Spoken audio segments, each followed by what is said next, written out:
Arjo Atayde, dinampot na ng mga pulis matapos ipakulong ni Maine Mendoza kaugnay sa flood control issue.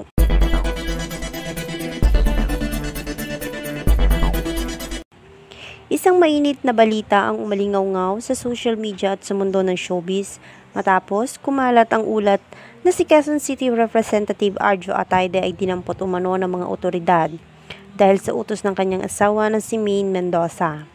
Ayon sa mga lumalabas na impormasyon, nag-ugat umano ang alitan sa controversial na flood control project na matagal ng issue ngayon sa social media. Based sa mga ulat, naging sentro ng usapin ang umano'y irregularidad sa pondo para sa flood control system.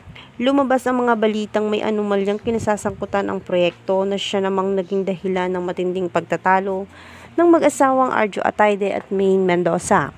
Hindi na raw napigilan ng actress host ni si Maine Mendoza ang kanyang emosyon at nauwi ito sa pagsampa ng reklamo laban sa kanyang sariling asawa na si Arjo Atayde.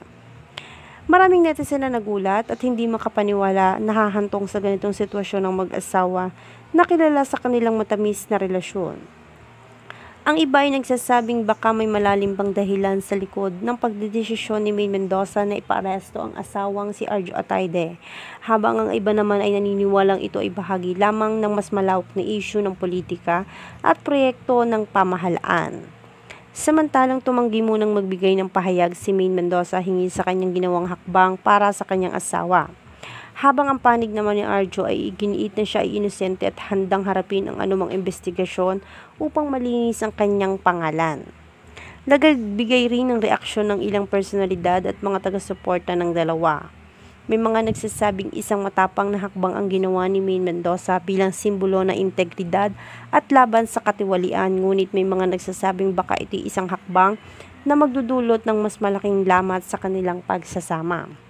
Sa ngayon ay nasa kustodiya na raw ng mga otoridad si Arjo habang patuloy na iniimbestigahan ang kaso. Naging malaking usapin ito hindi lamang sa showbiz kundi pati na rin sa politika. Lalo na't nakataya rito ang reputasyon at karera ng isa sa mga kilalang kongresista at ng kanyang misis na isang hinahanga ang personalidad sa industriya ng showbiz.